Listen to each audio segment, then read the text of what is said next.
미국에 있는 폴 와셔라는 목사님이 하루는 선교를 하러 동료와 함께 페루로 들어갔습니다. 페루의 오지 깊숙한 곳으로 트럭을 타고 들어갔는데, 근데 문제는 정글 속에서 그만 어둠 가운데 길을 잃고 말았습니다. 그런데 문제는 그곳에는 내전이 일어나고 있었고 테러리스트와 또 상대편이 서로 전쟁을 하고 있었기 때문에 중간에 가다가 걸리기라도 하면 그대로 총살당하거나 죽을 수가 있는 그런 위험한 상황입니다. 그래서 폴 와셔 목사님과 동료는 하나님께 기도를 하고 하나님께서 우리의 길을 열어주시기를, 인도해 주시기를 간구하면서 계속해서 찾았습니다. 그러다가 캄캄한 그런 어둠 속에서 마을을 하나 발견하게 되었는데, 그 마을에 있는 한 할머니 집을 이제 방문하게 되었습니다. 똑똑똑 문을 두드리니까 할머니가 누구세요? 하고 물어보니 목사님이 이제 자기소개를 하는 것입니다. 저는 미국에서 온 폴 왁셔라고 합니다. 저는 복음주의 목사인데 예수님 이름을 전하다가 이렇게 오게 되었습니다. 제발 저를 좀 살려주십시오 라고 부탁을 했는데, 할머니가 등불로 그 목사님을 확인하더니 정말 잡아채듯이 얼른 그 목사님과 동료를 집 안으로 이제 들여보내고는 지하로 이제 숨을 수 있도록 그렇게 도와주는 것이었습니다. 그리고 나서는 먹을 것을 주고 숨겨주고 다른 테러리스트나 위험한 사람에게 당하지 않도록 지켜주는 것이었습니다. 처음 만났습니다. 이 할머니와 목사님은 처음 만났는데 왜 할머니는 그 목사님을 도와줬을까요? 잘못하다가 할머니가 이 숨겨졌다는 것을 걸리기도 하면 목사님도 그렇고 할머니도 목숨을 잃을 수도 있는 그런 위험한 상황이었는데 왜 할머니는 그 목사님을 도와줬을까요? 그 이유는 할머니와 목사님 일행은 예수 그리스도 안에서 한 지체라는 것을 발견했고 확인했기 때문입니다. 우리가 흔히 이런 말을 하거나 들을 때가 있습니다. 교회가 분열하면 안 된다. 교회가 하나 되어야 된다. 우리 하나 되기를 힘씁시다. 이렇게 말할 때가 있는데요. 그런데 우리가 하나됨이라고 말하는 이것을 어떻게 이해하고 있나요? 성경이 말씀하고 있는 이 하나됨은 어떤 뜻이며 우리는 하나됨을 어떻게 누릴 수가 있겠습니까? 우리가 오늘 본문 말씀을 통해서 하나됨이 무엇인지, 하나님을 어떻게 누릴 수 있는지를 살펴보기를 원합니다. 이 하나됨과 관련해서 먼저 알아야 될 한 가지는 우리가 하나 됩시다, 하나가 되자 이렇게 말하기 전에 이미 예수님 안에서 하나가 되었다는 사실입니다. 다 함께 3절의 말씀을 읽겠습니다. 평안에 매는 줄로 성령이 하나 되게 하신 것을 힘써 지키라. 아멘. 여기서 성령께서 하나 되게 하신 것을 우리가 주목하기를 원합니다. 성령이 이미 하나 되게 하셨습니다. 이미 하나 되게 하셨습니다. 이 땅에 예수님이 오셔서 십자가에서 피 흘려 죽으신 사건, 이것을 통해서 우리는 죄를 용서받았습니다. 이렇게 믿음으로 고백하는데요. 우리가 예수님의 십자가를 말할 때 이것은 단순히 내 죄를 용서받았다 이렇게 결론 지을 그런 단순한 사건이 아닙니다. 예수님의 십자가 사건은 우리 죄를 용서해서 구원하신 것뿐만 아니라 하나님과 우리 사이에 막힌 담, 그리고 사람과 사람 사이에 있었던 그런 담도 다 허무는 그런 놀라운 역사가 그 시간에 일어난 것입니다. 우리가 우리 앞을 가로막고 있던 여러 가지 막힌 담들이 있었습니다. 하나님과 우리 사이에 벽도 있었지만은 사람과 사람 사이에도 벽도 있었는데 그 대표적인 벽 중에 하나가 유대인과 이방인 사이의 벽입니다. 우리가 구약 성경을 보면 알 수 있듯이 유대인에게 이방인은 어떤 존재입니까? 마치 개와도 같은 존재였습니다. 잡다한 우상을 섬기고 있고 우상의 재물을 먹고 있는 사람들, 여호와를 섬기지 않고 우상을 섬기는 그들은 하나님 보시기에 그들이 생각하기를 그들은 하나님에게 버림받은 존재고 짐승 같은 자들이고 이들은 지옥의 땔감이다, 이렇게 유대인들이 생각했습니다. 이렇게 유대인들이 이방인을 생각하기를 정말 천하게 여기고 정말 개처럼 생각을 하니까 유대인을 향한 이방인의 시선도 곱지가 않은 것입니다. 그러니까 결국 유대인과 이방인은 서로 상종하지 않고 서로 밥도 먹지 않고 겸상도 하지 않습니다. 이렇게 유대인과 이방인 사이에 극심한 적대심이라는 것이, 그런 벽이 쌓여 있었는데 이 적대심의 벽을 예수 그리스도께서 무너뜨리신 것입니다.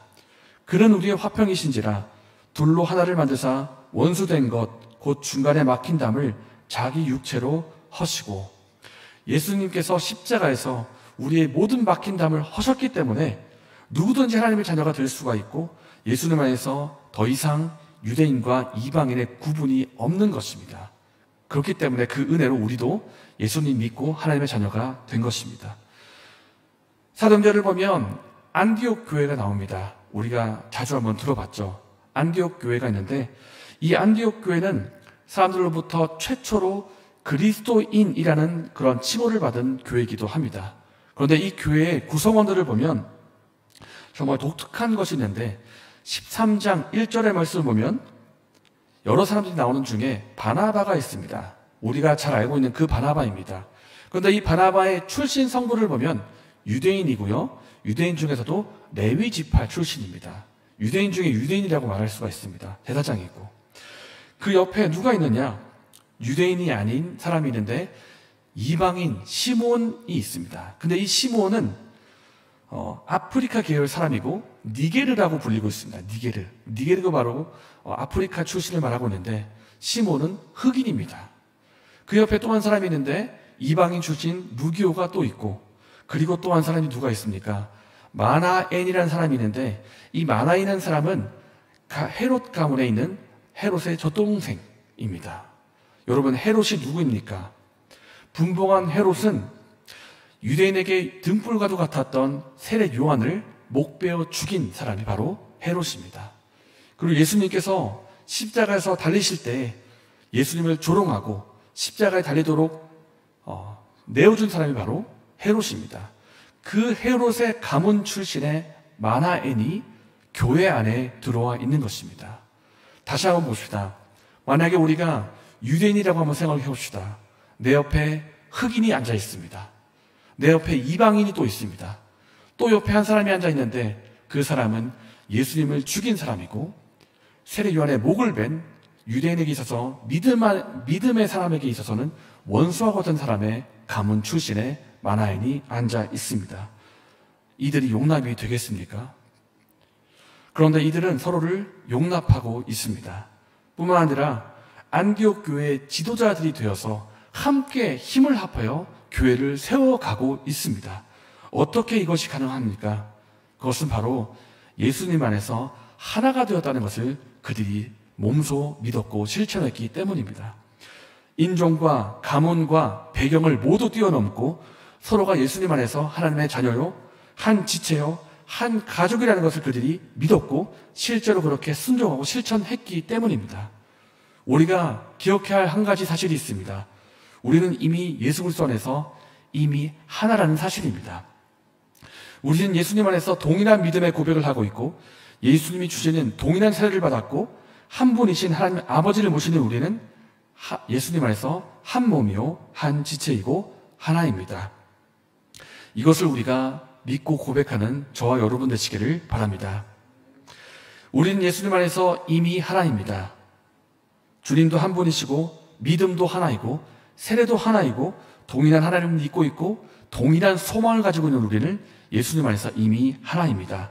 그런데 3절 말씀을 자세히 보면 이미 하나 된 우리에게 요구하고 있는 독특한 한 가지가 있습니다. 다 함께 3절의 말씀을 읽겠습니다. 평안에 매는 줄로 성령이 하나 되게 하신 것을 힘써 지키라. 여기 뒷부분을 보니까 힘써 지키라 이렇게 나와 있습니다. 여기서 힘써 지킨다는 것을 단순히 열심히 노력한다 이것을 떠나서 그 일을 이루기 위해서 온갖 노력을 기울인다, 이것을 이루기 위해서 결심하고 온갖 노력을 다한다, 이런 뜻입니다. 아까 분명히 말씀에 하나라고 해놓고 이미 하나라고 했는데 왜 그것을 또 힘써 지키라 이렇게 말을 하고 있을까요? 이미 이루어진 일이고 이미 우리에게 주어진 사실이지만 그것을 실제로 누리는 것에는 우리의 노력과 그리고 책임이 필요하기 때문입니다. 우리가 이루고 있는 한 가정을 한번 생각해 봅시다. 우리가 이루고 있는 가정에는 아버지가 있고 어머니가 있고 그리고 자녀들이 있습니다. 그런데 이 자녀들이 중2병에 걸렸습니다. 중2병에 걸려서 영 부모님의 말씀을 듣지 않습니다. 하라는 것은 절대 안 하고, 하지 말라는 것은 굳이 또 하고 있고, 심지어 자녀들이 나 집 나갈래 이러면서 어느 날 집을 나가기까지 합니다. 자녀들이 영 부모님의 말씀을 듣지를 않는 것입니다. 이런 가정, 우리가 가정했을 때 이 가정에 단란함, 친밀함, 행복함, 그런 가족 같은 분위기가 연출이 되겠습니까? 연출이 안 될 것입니다. 오히려 말다툼이 있고 삭막하고 마치 가족이 아닌 것 같은 분위기가 그 가정에 연출이 될 것입니다. 그러면 질문하겠습니다. 이렇게 중2병이 있고 그래서 말 안 듣는 자녀가 있어서 삭막한 가족, 이 가정이 아닙니까? 가정입니다. 분명히 가정인데 가정이 아닌 것 같은 가정, 친밀함을 누리지 못하는 가정, 여러 가지 불균형이 느껴지는 그런 가정입니다. 그런데 이런 문제가 교회 안에도 일어날 수가 있습니다. 하나님께서는 분명히 하나라고 말씀하셨습니다. 교회는 하나다. 그리스도 안에서 하나다. 한 몸이다. 교회 구성원이 하나라고 분명히 말씀하셨는데, 그런데 하나가 아닌 것 같은 상황이 연출될 수가 있다는 것입니다. 교회 안에서. 분명히 하나님께서 하나가 맞다고 말씀하셨고 하나라고 부르셨는데 하나가 아닌 것 같은, 우리 경험적으로 진리로 보면 하나가 맞는데 경험적으로는 하나가 아닌 것 같은 그런 경험을 할 수가 있다는 것입니다. 교회 안에서 당파가 있습니다. 교회 안에서 끼리끼리가 있고 편을 가릅니다. 자기 편에 들지 않으면 특별한 이유가 없어도 상대편을 싫어합니다. 서로 수근수근합니다. 시기하고 헐뜯습니다. 갈등이 생기면 그 갈등의 골을 해결하려고 노력하기보다는 그 갈등을 이용해서 더 편을 가르고 더 서로 헐뜯고 그 골이 깊어지게 만듭니다. 용서하지 않습니다. 화해하지 않습니다. 사랑하지 않습니다. 분명히 하나님께서 하나라고 말씀하셨는데 실제 모습은 하나가 아닌 것 같은 그런 불균형의 모습이 교회 안에서 연출될 수가 있다는 것입니다. 왜 이런 일이 일어날까요? 분명히 하나라고 말씀하셨는데, 첫째는 하나라고 하신 이 말씀을 믿지 않기 때문입니다. 하나가 되었다고 하신 이 말씀을 우리가 믿지 않기 때문에 하나됨을 누리지 못하는 것입니다. 두 번째는 순종하지 않기 때문입니다. 하나님께서 분명히 우리에게 하나라고 말씀하셨고 하나 되게 하신 것을 힘써 지키라고 말씀하셨는데 이렇게 말하는 것입니다. 하나님, 말씀은 말씀이고 현실은 현실입니다. 말씀과 현실은 다릅니다. 이렇게 말하면서 하나가 되었다고 하고 지키라고 하신 이 말씀에 순종하지를 않는 것입니다. 우리의 불신앙과 우리의 불순종이 교회가 하나 되게 하는 것을 방해할 수가 있습니다. 당을 가르고 서로 수근수근하고 골이 있는 것을 해결하려고 하지 않고 오히려 그렇게 화해하지 않는 그 모습이 오히려 하나됨을 방해할 수가 있다는 것입니다. 그러면 어떻게 하면 우리가 갖고 있는 이 불균형의 문제를 해결할 수가 있겠습니까? 다 함께 2절의 말씀을 읽겠습니다. 모든 겸손과 온유로 하고 오래 참음으로 사랑 가운데서 서로 용납하고, 하나됨을 힘써 지키기 위해서 우리에게 꼭 필요한 것이 있습니다. 그것은 바로 겸손과 온유와 오래 참음으로 서로를 사랑하는 것입니다. 하나됨을 누리기 위해서 이것이 필요하다는 것입니다. 겸손이 무엇입니까? 자신을 낮추고 다른 사람을 인정하는 마음입니다. 온유가 무엇입니까? 통제된 힘을 말합니다. 나에게 어떤 일을 할 수 있는 힘이 있고 능력이 있고 그런 의지도 있지만 그것을 마음대로 표출하거나 주장하지 않고 다른 사람을 위해서 절제하고 다스리는 것을 말합니다. 오래 참음은 다른 사람의 행동에서 섣불리 반응하지 않는 것을 말합니다. 때로 다른 사람이 나를 화나게 만들 때 그 화를 쉽게 폭발시키지 않는 것입니다. 누군가 나에게 잘못을 했을 때 성급하게 복수하지 않는 것입니다. 하나님의 사랑을 생각하면서 참는 것이 바로 오래 참음입니다. 이것이 우리에게 필요하다고 말씀합니다. 겸손과 온유와 오래 참음, 이것을 우리에게 실천하라고 하나님께서 말씀하십니다. 그렇다면 우리가 이것을 실천하려면 어떻게 해야 되겠습니까? 누군가를 만나거나 교제하거나 대화할 때마다 항상 이 단어를 생각해야 될까요? 겸손해야 돼, 온유해야 돼, 오래 참아야 돼. 겸손해야 된다 그랬지.